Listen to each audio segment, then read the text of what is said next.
This episode of the Digital Desperados podcast is brought to you by SaferNet VPN, found online at SaferNet.com. Welcome to the Digital Desperados podcast, featuring dark tales from the web. Patrick McMurphy's back today to tell us another dark tale, and he's joined by Brad Hawkins, founder and CEO of SaferNet. I'm Jim Brangenberg, and I'll serve as your story guide. Of course, the podcast brought to you by SaferNet. So if you're running a business, pay attention for a minute.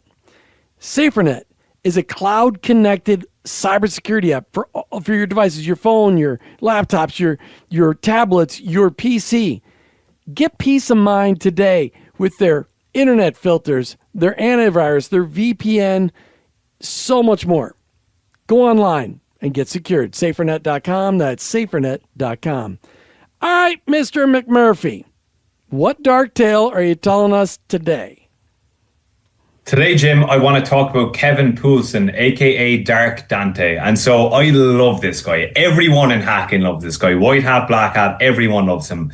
And it's funny, Jim, because this is episode 33, and anytime I research for the show, Kevin always comes up. But I've been avoiding him because his hacking tactics were so before my time that it took me a great amount of research to actually understand what it was. So, Kevin Lee Poulsen, he's born on November 30th, 1965. Pasadena, California. Wait, all of a sudden we went from Eastern Europe, Russia, Iran, where most of our hackers are from, to Pasadena, California, home of Disneyland. There we go. And I mean, he's in his just about to be 60. Yeah, he's one of the old guard. This guy is considered a living legend. But just as, you know, Pasadena is the home of Disney, Kevin was a very curious, intelligent and creative child. He's growing up in the very, very early days of personal computing, and Kevin is captivated by the possibilities of technology. He has this early He has an early exposure. Sorry, there's a frog in my throat. He has an early exposure to electronics and computers, and he goes on this path of self-education, because at that point there wasn't, I mean, it's all very clear now on what you need to do to get educated in these things. This guy just has a bunch of books, and so he's exploring programming, telecommunications, and the nascent world of something that is later called hacking. So for our listeners that are a little younger, a book is actually when people used to put information on paper and put some glue at the end to hold all the pages together, and they'd sell them at university bookstores and places. Like there used to be stores with books where you could go to a store and buy books, just in case you guys don't know what that is. And so in his late teens, Kevin takes the hacker handle Dark Dante. It's his hacker nickname. And that name is still to this day infamous in the hacking community. And, you know, there wasn't really the dark web yet at this point. I mean, a lot of how these hackers met were on street corners and just would discuss it, you know. So it's different times. The old-fashioned way, yes. Old-fashioned hacking, old-time hacking, you know. There wasn't a dark web because Al Gore hadn't even created the internet yet. And if he was a teenager, you're talking 79 or 80. The internet, I mean, it was dial-up, CompuServe kind of thing, but maybe in the early 80s, I mean, nobody even talked about the internet. Exactly. I mean, he probably would have been early cyberpunk, I mean, because that's before the term hacking was around. So, but like many young hackers or cyberpunks at the time, Kevin was exploring the limits of what was possible because he was curious and he had a very rebellious spirit. He really didn't have financial motives at this point. He was just a rebel and he was curious. And so, you know, he started with harmless tinkering, and this kind of escalated into more kind of audacious exploits because he was uncovering vulnerabilities in phone systems and computer networks.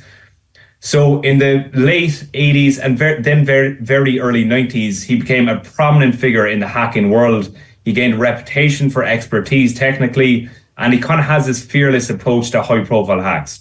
And what was he doing? Well, he was doing something called phone phreaking.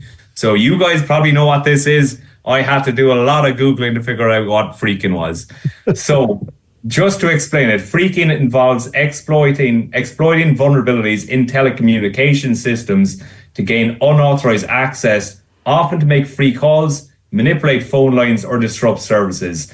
It is considered basically the chief precursor to modern hacking. See, now, again, for our younger audience, why this would be important, Patrick, is that in the old days, we'd have to pay for minutes used on the phone.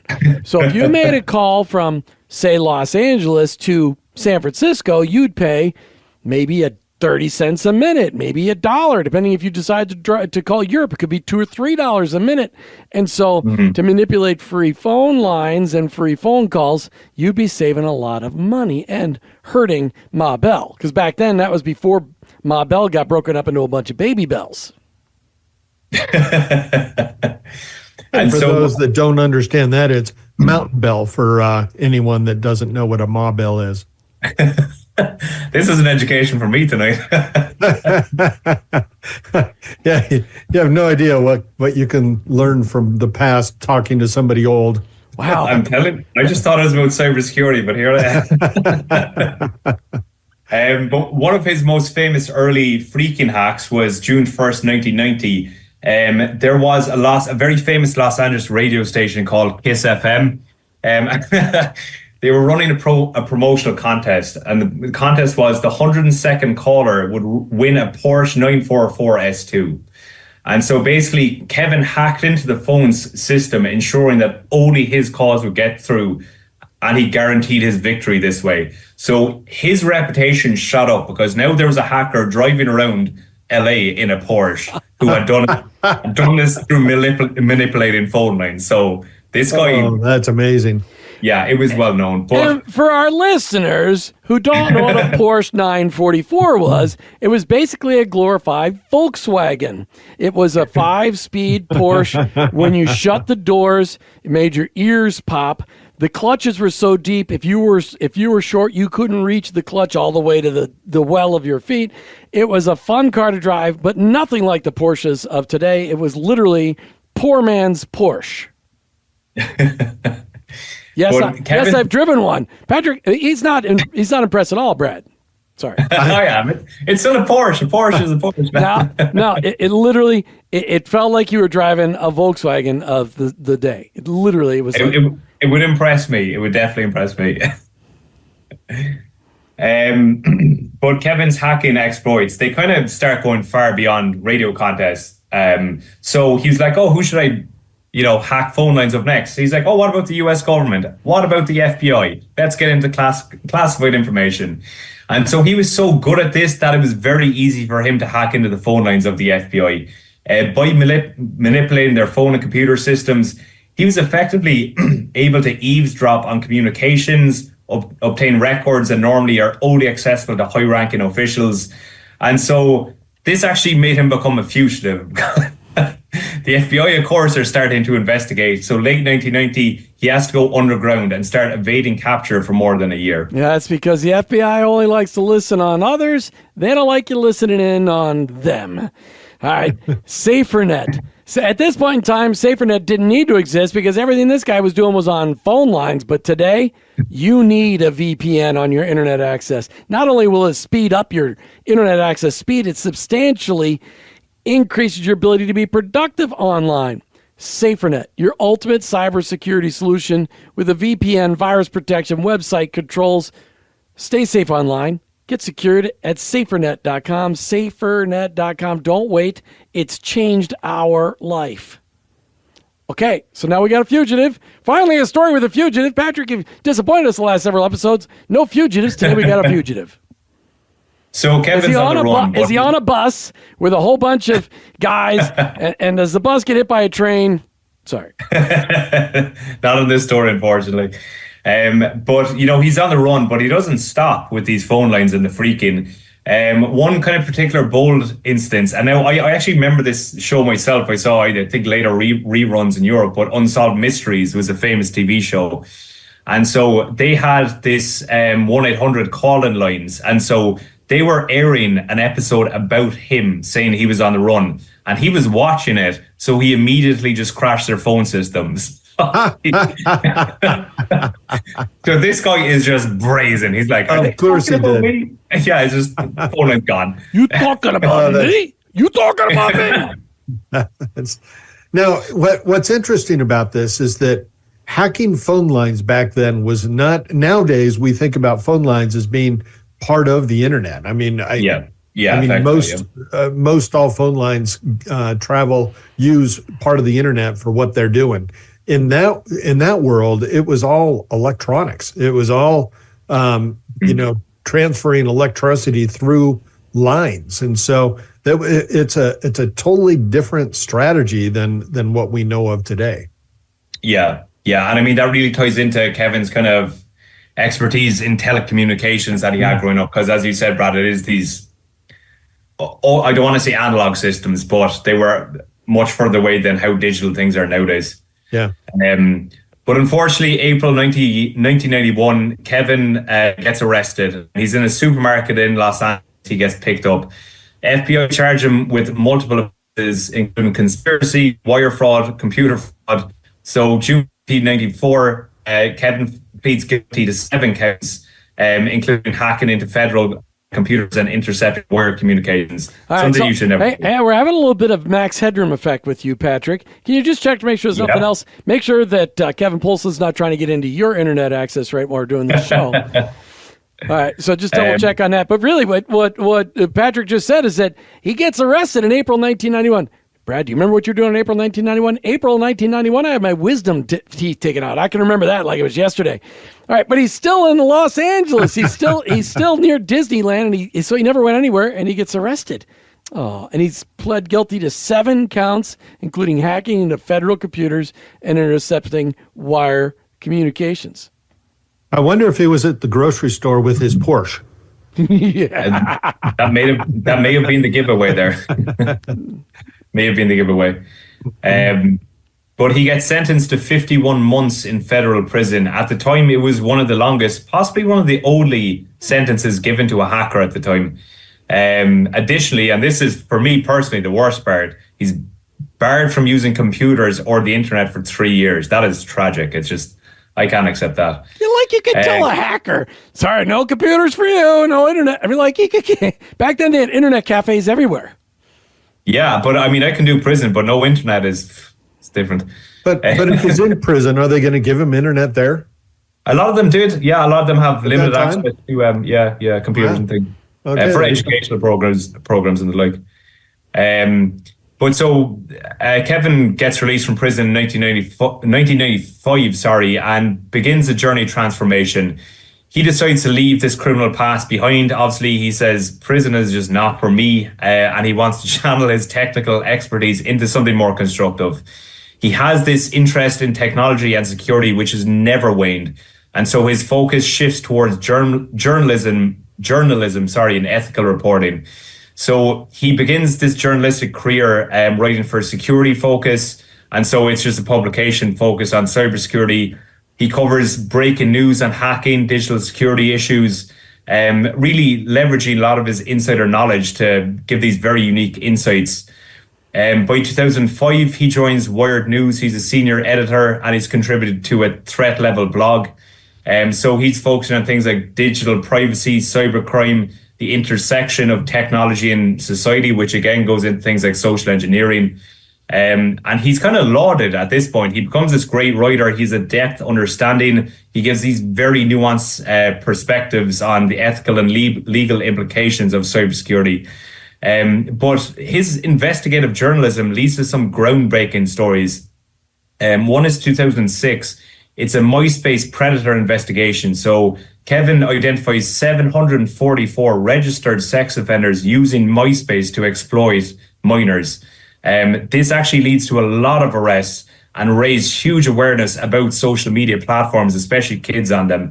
And it kind of this shows, Kevin, even though he used technology for just trying to win a Porsche in the past, he can do it for, societal good as well. There was also in 2010, he plays a key role in reporting the arrest of Chelsea Manning. Obviously, that's a very storied story. It's a US Army intelligence analyst who leaked a lot of classified information to WikiLeaks. He actually also published a lot of logs of Manning's conversations with Adrian Lamo. We covered Adrian Lamo probably about 10 episodes, so 10 episodes ago. So all these people actually link up in the end.